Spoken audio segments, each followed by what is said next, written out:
2, 3, raconte!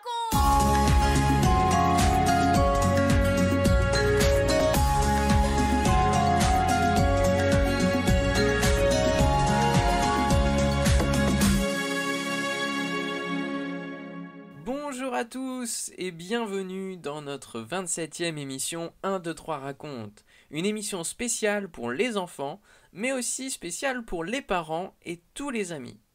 Lors de notre dernière émission, Franck a accueilli Paul et Léa. Te souviens-tu de ce que Léa nous a dit ? Moi, je voudrais que Dieu, il me réponde tout de suite. Tu l'as peut-être dit toi aussi. C'est vrai que Dieu ne répond pas toujours tout de suite, alors qu'est-ce qu'on fait ? On s'arrête de prier, on se décourage ? Cela peut arriver et Jésus le sait bien. Pour nous aider, il a raconté 2 histoires à ses disciples. Persévérez, leur dit-il. Dieu donne de bonnes choses à ses enfants. Mais persévérer, tu sais ce que cela veut dire ? Françoise va nous raconter maintenant ces 2 petites histoires. Écoute bien, et après, tu pourras répondre à ma question. Qu'est-ce que ça veut dire persévérer ? 1, 2, 3, raconte! Jésus raconte en premier l'histoire de 3 amis.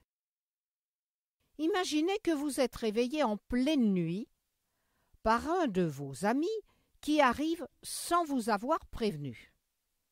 Quelle surprise! Il a fait un long voyage, il est bien fatigué et il ne sait pas où dormir et il n'a pas de quoi manger. Problème. Vous n'avez rien à lui offrir.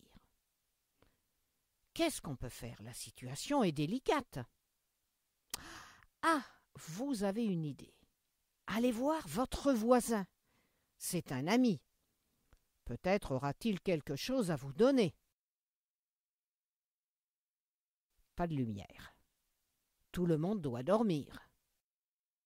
Vous frappez doucement à sa porte. Rien. Vous recommencez. Toujours rien. Pas de signe de vie. Pas de bruit à l'intérieur. Vous tapez un peu plus fort et vous appelez. « Oh, peux-tu m'ouvrir ? Un de mes amis vient d'arriver chez moi et je n'ai rien à lui offrir. J'ai besoin de 3 pains. Peux-tu me les prêter ? » Tout reste silencieux. « Ouh ! Ouvre-moi ! Ouvre-moi, s'il te plaît !» Et vous tambourinez encore plus fort à la porte. « Oh, mais c'est pas possible ! Déranger les gens à une heure pareille ! Nous sommes tous au lit. Mes enfants dorment et tu vas les réveiller. La maison est fermée. Désolé, mais je ne peux pas me lever maintenant pour te donner du pain. Mais il faut absolument quelque chose à manger pour votre ami. Alors, vous insistez encore. Finalement, votre ami se lève, il va chercher les 3 pains et il vous les donne. Mais, en fait, pourquoi vous les donne-t-il ? Non, non. Ce n'est pas parce que vous êtes son ami qu'il vous les donne, mais tout simplement pour que vous le laissiez tranquille. Et Jésus ajoute ceci. Demandez à Dieu votre Père qui est dans le ciel. Continuez de demander et vous recevrez. Cherchez, persévérez dans votre recherche et vous trouverez. Frappez, insistez, et la porte vous sera ouverte. Car celui qui demande finit toujours par recevoir. Celui qui cherche, finalement il trouve. Et celui qui frappe avec insistance, on lui ouvrira la porte. C'est bien cela, persévérer.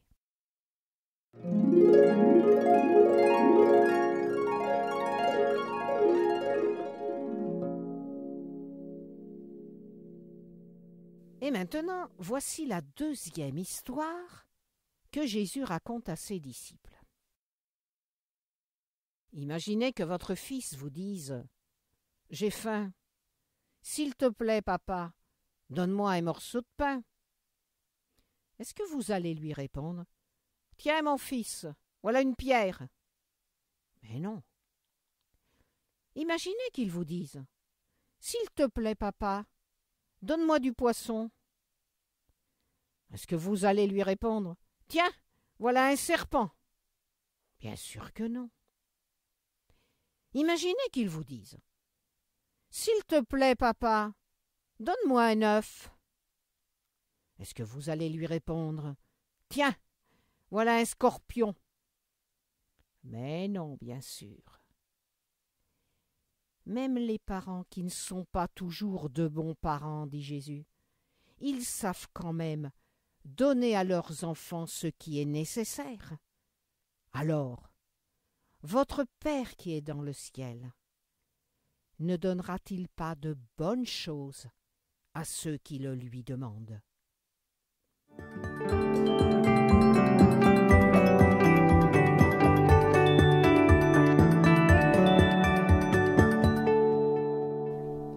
Un, deux, trois, quatre. Et toi, et moi. Nous allons répondre tout de suite à la question de Benji. Qu'est-ce que cela veut dire persévérer dans la prière?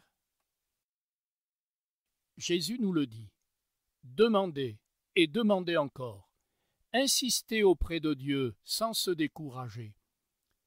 Même si la réponse ne vient pas tout de suite, on peut continuer à prier car notre Père qui est dans le ciel est bon. Jésus nous l'a dit dans la deuxième histoire. Il veut nous donner ce qui est le meilleur. Et parfois le meilleur pour nous, c'est un non à notre prière ou attends. Je pense que toi et moi, nous allons continuer de prier et nous verrons Dieu nous répondre. Quand et comment, nous ne le savons pas, mais lui, il le sait. Et quand il nous aura répondu, eh bien, nous n'oublierons pas de lui dire merci. Je te dis à bientôt.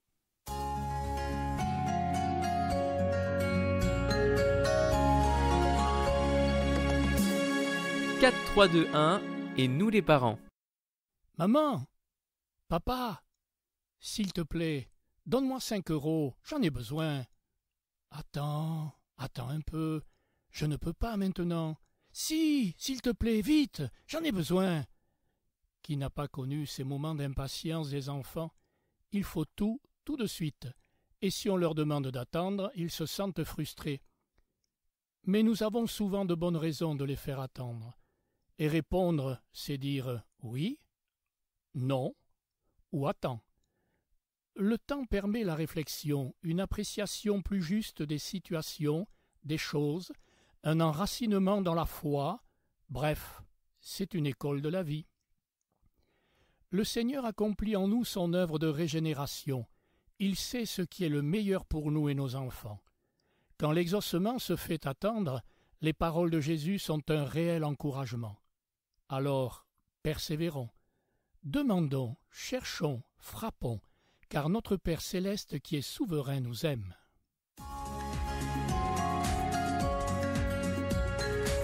Vous venez de suivre l'émission 1, 2, 3 raconte avec Françoise et Michel Zanellato, Benjamin Lamotte, Céline Girardi, Baptiste Roland, Erwan, Yuna et la collaboration de Vital Radio ainsi que 365histoire.com.